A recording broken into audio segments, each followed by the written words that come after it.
Hello everyone.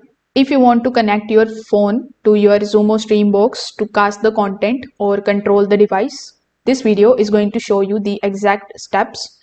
So before you begin, just make sure that your Xumo Stream Box is plugged into your TV and it is connected to the Wi-Fi network. So once it is done, you just have to open the Wi-Fi settings on your phone. Now you need to find your Wi-Fi network and connect to it with the password. Just make sure that the phone and the Xumo Stream Box are on the exact same Wi-Fi network.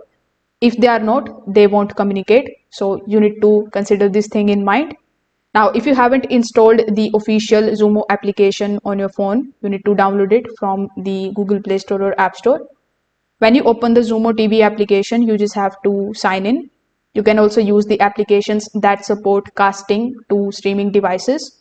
For that, you can look for this particular article in which they have shown you clearly how you can cast to the Xumo TV.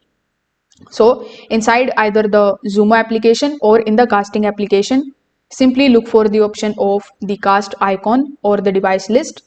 This might look like a small screen with the signal lines or the menu items like connect to the device.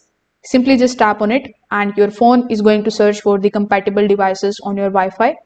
When you see your Xumo Stream Box appear, tap on its name, then wait for a few seconds for the connection to be established.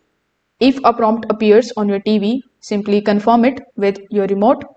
So once it is connected, you can cast the videos, the photos or the audios from your TV to your phone, and you can also use the phone as a remote control inside the Xumo application.